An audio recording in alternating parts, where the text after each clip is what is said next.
করে দিও।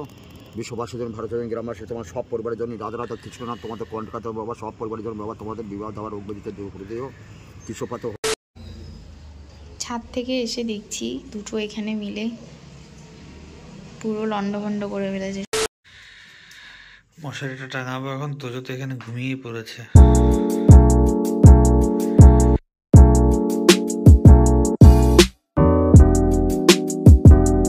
Good morning guys, welcome to another blog. আজ সকাল সকাল উঠে পড়েছি, কারণ কিচেনের দিকটা সামলে তাড়াতাড়ি আজকে বেরিয়ে যাব। আজকে যাবো যে বাবা লোকনাথের মন্দিরে, কারণ বাবার নামে একটা পুজো দেবো। আর গায়ত্রীর মনটা খুব টানছে, তাই ভাবছি আজকে একটু লোকনাথ মন্দিরে যাব চাকলাতে। আর কালকে ডক্টর চেক আপ করিয়ে এসেছি, কালকে তো আমি ব্লগ করিনি। কালকে ডক্টর চেক আপ করিয়ে এসেছি গায়ত্রীর জন্য, কারণ ওর লাস্ট নাইট ওর পেইন হয়েছিল পেটে একটু, সো ওই জন্য একটু চেক আপ করিয়ে এসেছি। সো যেটা নিয়ে খুব ভয় পাচ্ছিলাম সেটা হচ্ছে ওর যেহেতু আচমকা একটা পেন দেখা যাচ্ছিলো, যখন আমি বাবার কাছে গেছিলাম, আমি বাবাকে দেখতে যখন গেছিলাম হসপিটালে, তখন খুব আচমকা একটা পেইন উঠেছিল রাত্রেবেলা সেদিন। সো ওটার জন্য আমি ডাক্তারকে চেক আপ করিয়েছি। ডক্টর বলে সেরকম ভয়ের কিচ্ছু নেই, এটা গ্যাসেরই প্রবলেম। যেহেতু এই টাইমে প্রত্যেকটা মায়ের মন, বুঝতে পারছো, একটু অন্যরকম টেনশনে থাকে, তাই জন্য আমি ডক্টরের চেক আপ করিয়ে নিলাম, যাতে ও স্বস্তি পাই। আর ভয়ের কোনো কারণ নেই আপাতত। Second UC test, second doctor check up আমাদের ডেট দিয়েছে ফেব্রুয়ারি 9 তারিখ, সেদিন যাব। সেদিন আমরা অ্যানুয়ালি টেস্টটা করে নেবো। সেদিন কী কী রিপোর্ট দিয়েছে না দিয়েছে সব কিছু তোমাদের সাথে অবশ্যই শেয়ার করবো। সো সারাদিন আজকে কী কী করছি তোমাদের সাথে অবশ্যই শেয়ার করবো। সো চলো এবার সময় নষ্ট না করে দিনটাকে এবার স্টার্ট করা যাক। কাল প্রচণ্ড বিজি শিডিউল ছিল সারাদিন। কাল দুপুরের দিকে 12টা কি 1টার সময় গায়ত্রীকে নিয়ে বেরিয়েছিলাম ডাক্তার দেখাতে। তারপর ফিরতে ফিরতে পুরো একদম সন্ধ্যাবেলা হয়ে গেছিলো। সো গায়ত্রীকে ডাক্তার দেখিয়ে তারপর গেছি বাবাকে দেখতে। সো বাবার কন্ডিশন আগের থেকে একটু স্টেবল হয়েছে, কিন্তু এখনও ওনার কথা বলার সেই শক্তিটা এখনও ফিরে পাননি। সো অ্যান্টিবায়োটিক চলছে এখন দেখা যাক পরিস্থিতি কতটা কীভাবে চেঞ্জ হয় না হয়। ডক্টর এখনও বলতে পারছে না কবে ওনাকে ডিসচার্জ করবে, কারণ যেহেতু ওনার কিডনিতে ইনফেকশন ছিল, তাই ডক্টররা ওটা কিওর করার চেষ্টা করছে। সো দেখা যাক কবে কী কিওর হয় না হয়। আমরা তো সবাই চেষ্টা চালিয়ে যাচ্ছি, তোমাদের সাথে অবশ্যই সব কিছু শেয়ার করব। এখনও সত্যি কথা বলতে বুঝে উঠতে পারছি না আমার বাবা কতটা কিওর হবে কি হবে না, তার কারণ ওনার এখনও কথা বলার মতো সেই শক্তিটাই আসেনি। কালকে যখন দেখতে গেছিলেন তখন বাবা কথা বলার চেষ্টা করছিল, কিন্তু কথা বলার মতো এনার্জি বাবার ছিল না, যেহেতু প্রচণ্ড হাই পাওয়ারের অ্যান্টিবায়োটিক ওনাকে দেওয়া হচ্ছে। সো আরও বুঝে উঠতে পারছি না। সো আমার এই কঠিন পরিস্থিতিতে যারা আমার পাশে ছিল, আমি সত্যি তাদেরকে কী বলে কৃতজ্ঞতা জানাবো, আমার কোনো ভাষা নেই। আর অনেক মানুষকে চিনলাম এই বিপদের সময়, আমি অনেক মানুষকে চিনলাম, অনেক মানুষের পরে থাকা মুখোশটার আড়ালে যে ফেসটা লুকিয়ে আছে সেটাকে আমি চিনতে পারলাম। এটা আমার জীবনের একটা শিক্ষার দরকার ছিল, কারণ কঠিন পরিস্থিতিতে দেখবে তোমার পাশে দাঁড়ানোর মানুষ খুব কম পাবে তুমি, কিন্তু তোমাকে ভেঙে দেওয়ার মতো মানুষ অনেক থাকে। আমি চেষ্টা করে যাচ্ছি এই সিচুয়েশান থেকে যতটা সম্ভব বাবাকে যতটা সম্ভব কিওর করে আনা যায়। সো দেখা যাক এবার, ঈশ্বরের ইচ্ছে সব কিছু।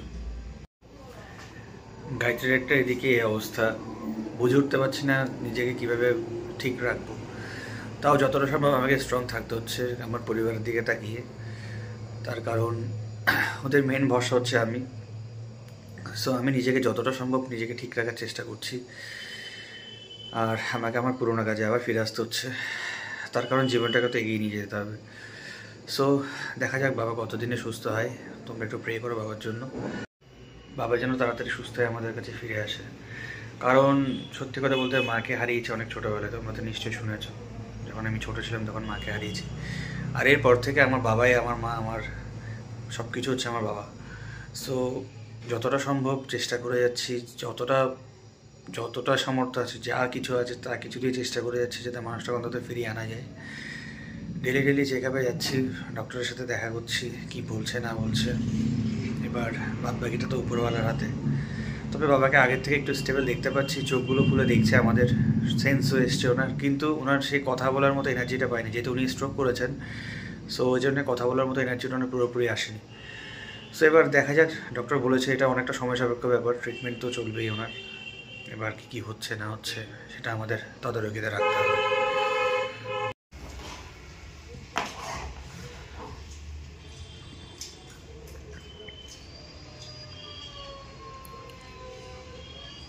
কি করছিস তুই? হ্যাঁ, পুরো খাটটাকে আগোছালো বানিয়ে রাখছিস।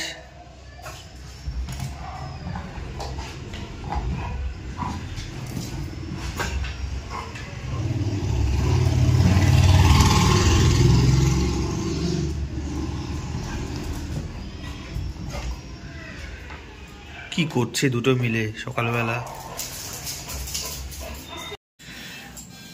গায়ত্রী এখানে এখন কিচেনটা পরিষ্কার করছে, ওভেনটা। তেলটা রাখি, গলে যায়, আবার হয়ে যায়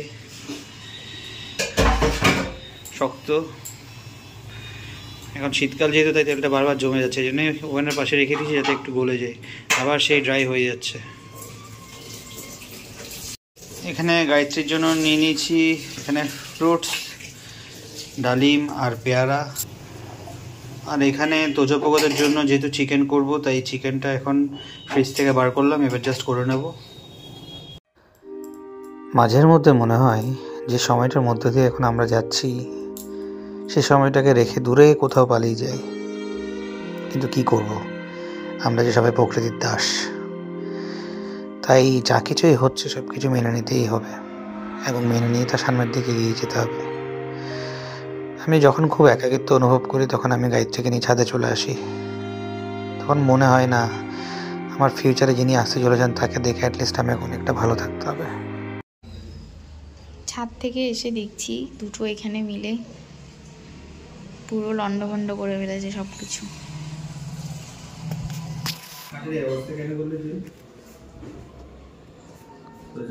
আমি ওকে বকছি, এই জন্য পাপার কাছে গিয়ে বলে তুই এভাবে বুঝে বসে আছিস। একটা মনে হয় যে এখন বকবে বলে এরকম করছিস না?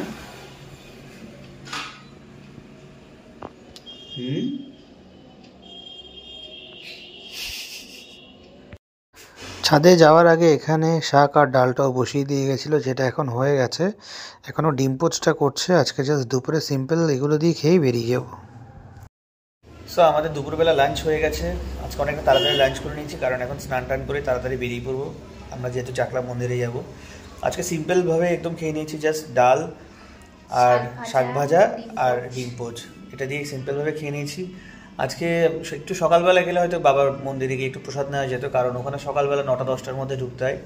তো আমাদের যেহেতু বাচ্চা দুটো আছে, এদেরকে খাইয়ে দাইয়ে সব কিছু করেই যেতে হবে, কারণ যেহেতু আরিয়ান নেই, আরিয়ান বেরিয়েছে একটু স্কুলের দিকে গেছে, সো এই জন্যেই সমস্যায় পড়ে গেছি। সো যাই হোক, এখন আমরা রেডি হয়ে তাড়াতাড়ি বেরিয়ে যাবো। বাচ্চাদেরকে অলরেডি খাওয়ানো হয়ে গেছে, আমরা এবার বেরিয়ে পড়বো।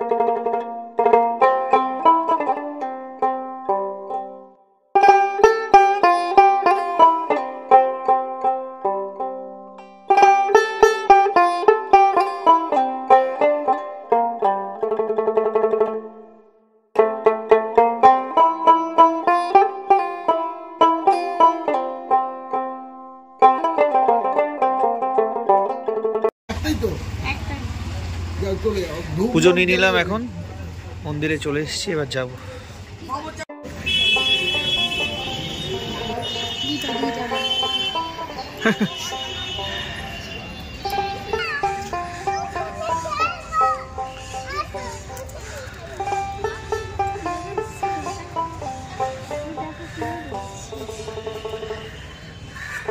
আস্তে আস্তে প্রায় সন্ধে হয়ে গেছে, আমাদের 5টা বাজতে যায় এখন।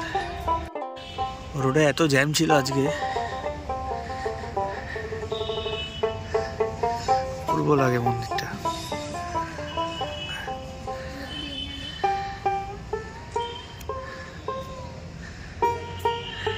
চলো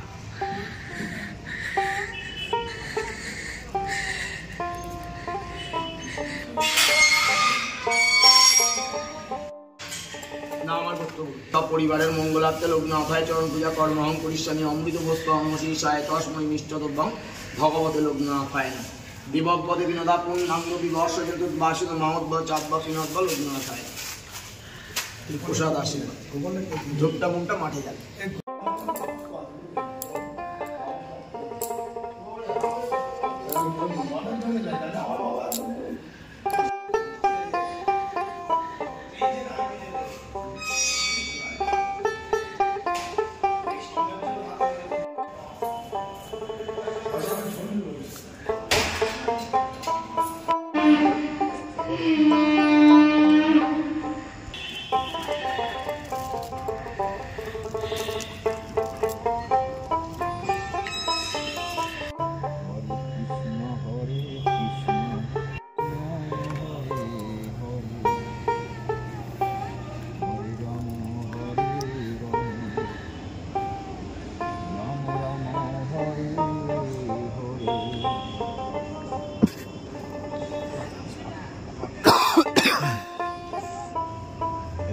করে দিও বিশ্ববাসীদের ভারতীয় গ্রামবাসী তোমার সব পরিবারের জন্য রাধা রাধা কৃষ্ণনাথ তোমাদের কণ্ঠকাতে বাবা সব পরিবারের জন্য বাবা তোমাদের বিবাহ দেওয়ার উদ্বোধিত দূর করে দিও কৃষ্ণপাতে হরিপাতে রাধা রাধার নাম এদিক সরাসেন কৃষ্ণের নাম কণ্ঠে বাবা তোমাদের সব পরিবারের মঙ্গল করবো কৃষ্ণ বিবাহ দেওয়ার উদ্বোধিত দূর করে দিও।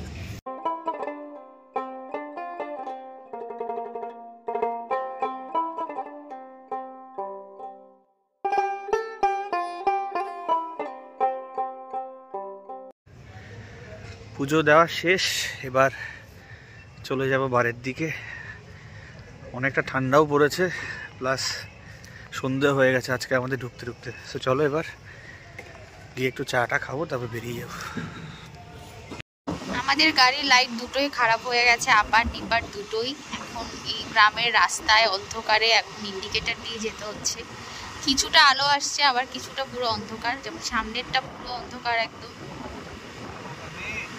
গাড়ির লাইট দুটোই খারাপ হয়ে গেছে, এখন যাচ্ছি ইন্ডিকেটর দিয়ে। পুরো রাস্তাটা অন্ধকার, কিছু দেখা যাচ্ছে না। অবশ্য ভালোই যাতে পৌঁছাতে পারি, দেখা যাক। মেন রোডে উঠলে যদি কিছুটা লাইট পাবে, কিন্তু এখানে গ্রামের রাস্তা এখন পুরোটা অন্ধকার। আমিও পুরো ঢেকে নিয়েছি, কারণ প্রচুর ঠান্ডা বাইরে,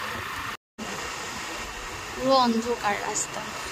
এই যে ইন্ডিকেটর জ্বলছে, ইন্ডিকেটর দিয়ে যাচ্ছি। যদি সামনে গ্যারেজ পাই তো ঠিক করিয়ে নেব।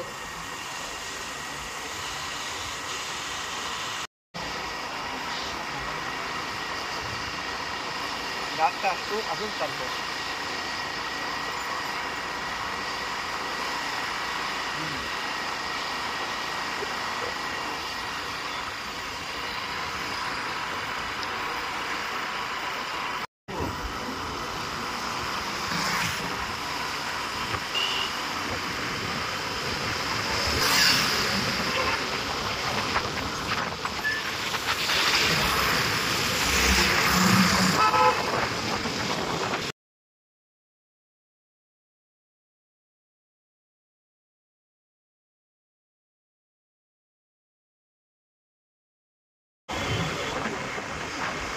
একটা গ্যারেজে গেছিলাম, কিন্তু ওখানে নাকি ওদের কাছে লাইট নেই, তো সেই জন্য এখন লাইট ছাড়াই যেতে হচ্ছে। আর গ্রামের রাস্তায় সেরকম কোনো গ্যারেজও পাচ্ছি না, তাই অন্ধকারেই যেতে হচ্ছে আপাতত।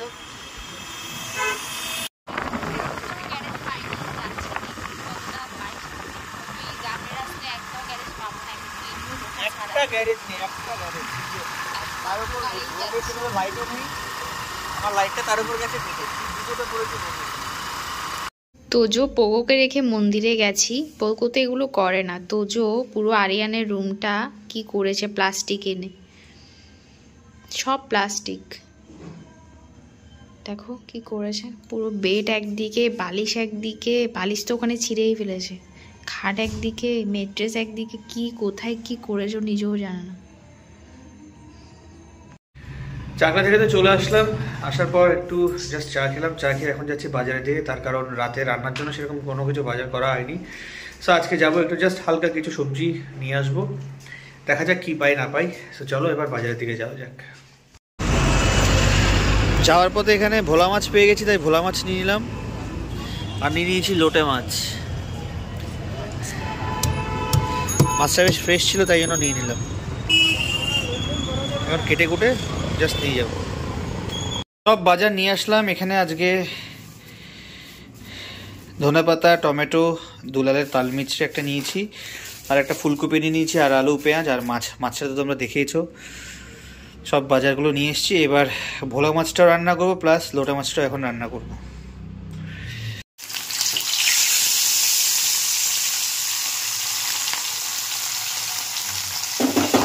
মাছটা এখন দেওয়া হয়ে গেছে, এখনো নাড়ানো যাবে না, একটু ঢাকনা দিয়ে কষাতে হবে।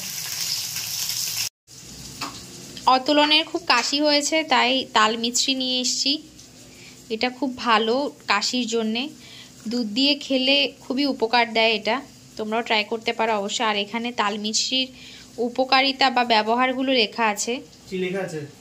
এখানে লেখা আছে শুষ্ক কাশি, হুপিং কাশি, তারপর রাত্রিতে যদি ঘুম না হয় ঠিকঠাকভাবে, তাহলে হালকা গরম দুধে তাল মিছরিটা খেলে খুব ভালো ঘুম হয়। তো তাল মিছরিটা আজকে নিয়ে এসেছি, কারণ প্রচণ্ড কাশি হয়েছে ওর, কালকে তো ঘুমাতেই পারিনি কাশির জন্য, তো আজকে গরম দুধে একটু তাল মিছরি দিয়ে দেবো।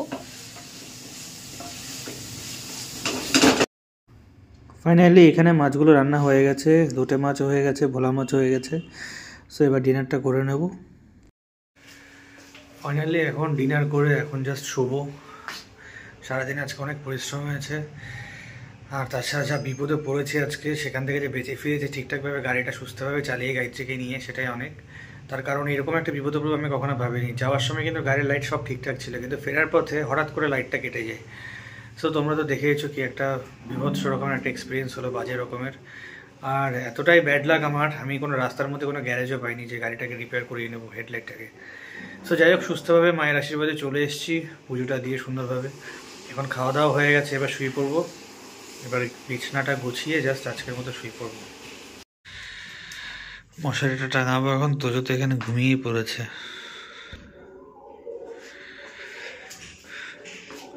ঘুমাচ্ছে বাচ্চাটা চুপ করে, টি শার্ট একটা পরে আছে আবার। গায়ত্রী এখানে শুয়ে পড়েছে প্রায়, নাক ডাকছে আবারও।